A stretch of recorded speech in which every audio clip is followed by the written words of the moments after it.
Hello, this is David Birch at Star Path School of Navigation with another report on Jacob Adoram, who's rowing from Washington State, Nia Bay, to Cairns, Australia.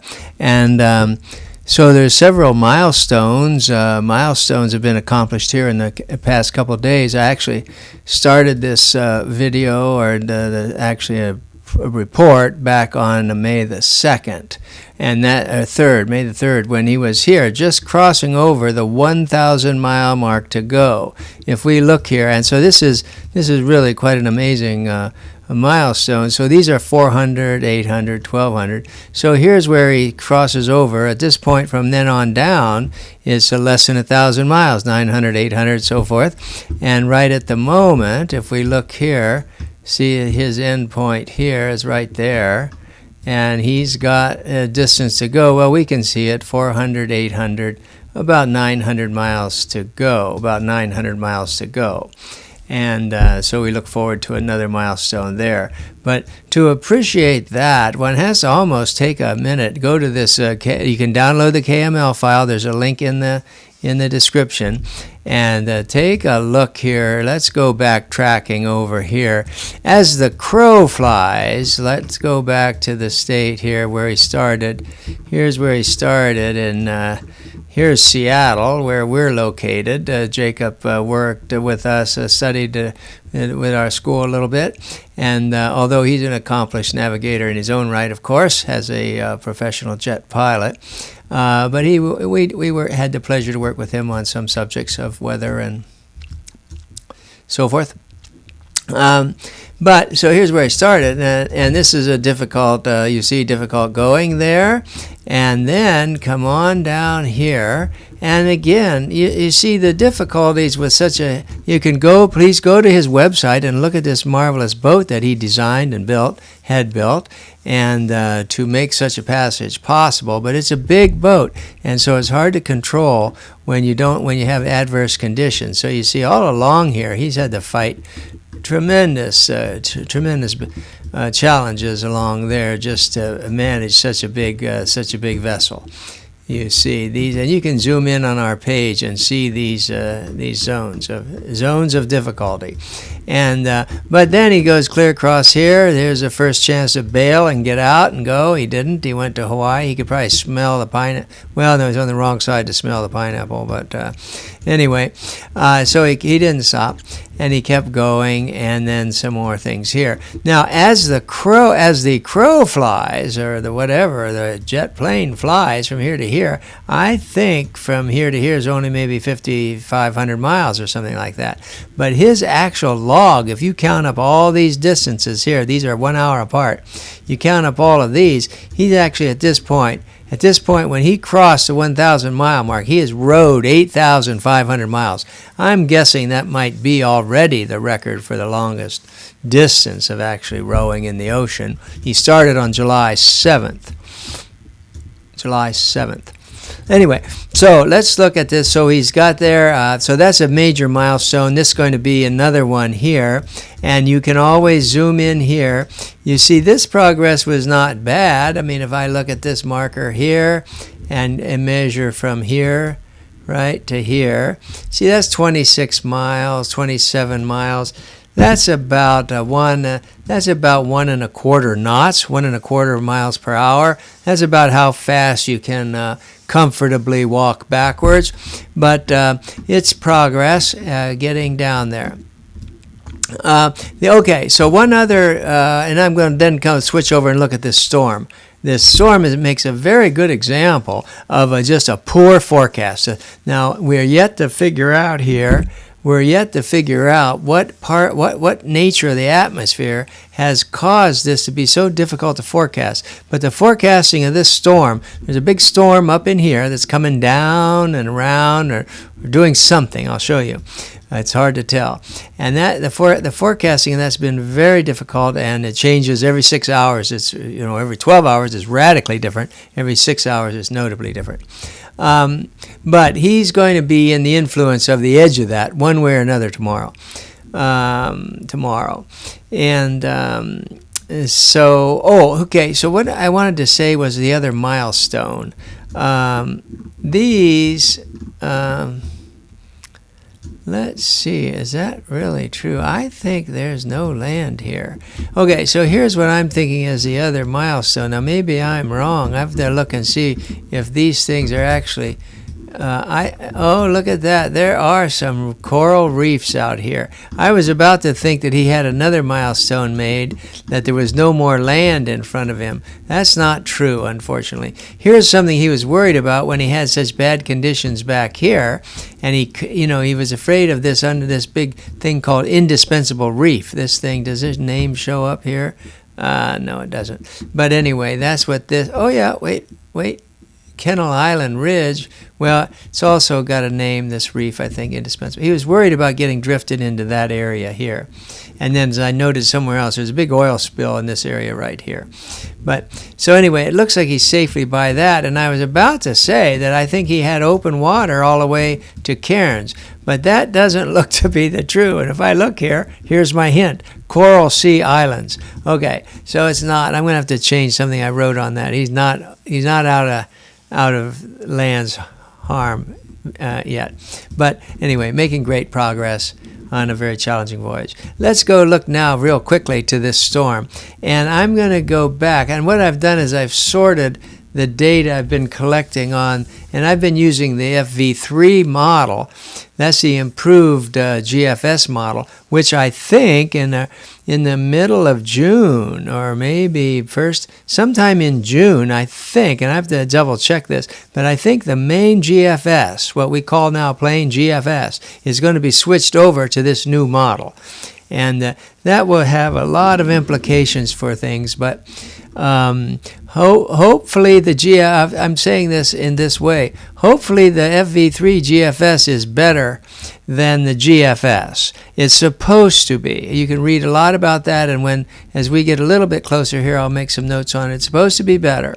And let's hope it's better because it is often different, notably different from the plain GFS. So let's hope that the changes are in the right direction. It promises to be.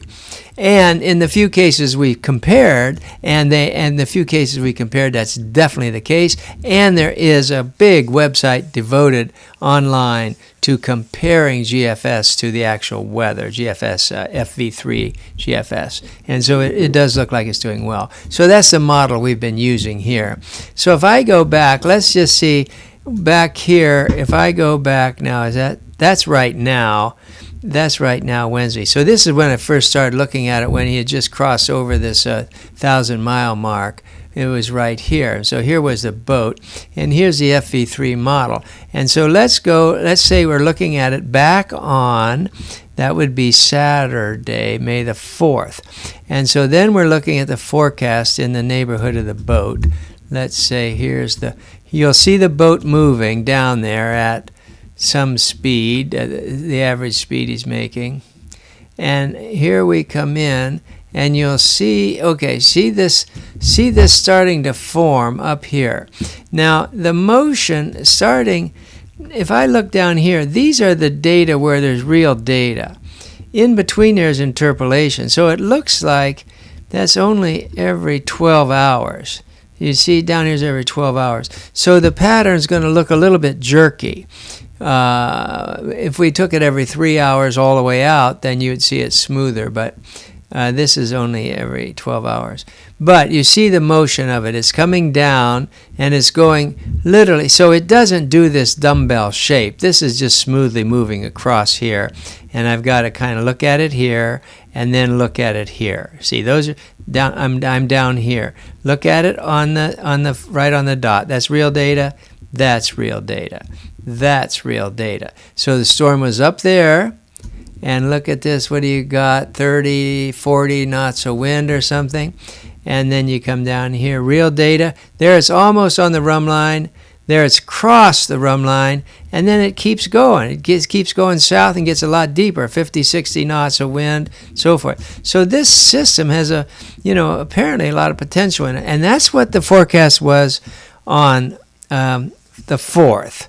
And now how many days out is that? Let's go back to where we care about, which is about where it crosses. where it starts influencing him, which is right here. And that's a 1, and that's a 1, 2, 3, 4, 4.5 days. That's it, past the 96 hour. Past the 96 hour data where we say normally things are a little dicey. But this is dicier than usual. Okay, so that's what it looks like. That was what the forecast looks like. And so he had to think about what was going to happen. He would be here. You see, this is the way this is this is his latest position. It corresponds to back here. Then the boat moves forward at the, this is his position at this cursor, at the blue cursor. And then these are, each of these is 1 day ahead, something like that. So that's the way that looked. So then you go back here, that was Saturday. Then if you go to Sunday, now what do we see on Sunday? You see the storms coming down, and it's about the same. See, it's about the same. So Saturday and Sunday about the same. Let's go to Monday now and look at how it was forecasted on Monday. So on Monday,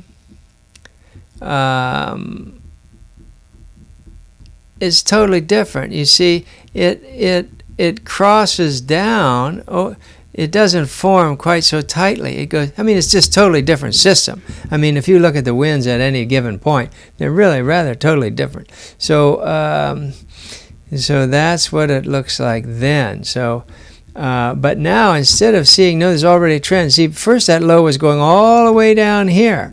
So, but now it's going, you see it goes down, goes across the rhumb line and starts to the southeast, but then just kind of fades out or waddles around and then kind of moves back to the west. Now, if we go to the latest model, which was today, and that's in fact where his position is right now, just south of the indispensable reef. And you see now what's happening is I watch this low come in, and it's definitely, you know, there's where it goes across the rhumb line. So now it's actually a little more intense while it's right on the rhumb line. And then watch what it does. It goes down below the rhumb line, gets really deep, then turns around and heads back to the northeast. So it's, the path of this low has dramatically changed. So in a case like that, you just have to be careful that this is not going to just come down here and stop or turn around and come right at you. It's a very insecure forecasting. Now, I'm not going to do it now and show you, but this program has we can download some ensemble data and look at probabilities and standard deviations to show that even though even though the forecast has been very bad, very poor, one thing that has been right since the very beginning is that the models themselves warn you that the forecast is not good. Very large uncertainties in the wind speeds and the pressures. And that deserves a special presentation, a special talk or article or video.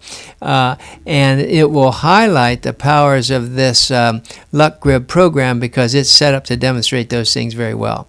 I don't know other programs that can do that at the moment, but it takes too long to get into that right this moment. But the punchline is the forecast has been bad, but we knew all the way back here 4 days ago that the forecast was bad, and it has not gotten any better. Anyway, that's the news on that. Jacob's doing well. He says he's the boat he's getting a little bit better control. He's stronger, he says, after these I don't know, 200 or 300 days of rowing. I don't know how long it's been. And the boat's lighter because he's eating up everything. He's beginning to eat up things. So we have every reason to think he's going to have a real successful trip out of this.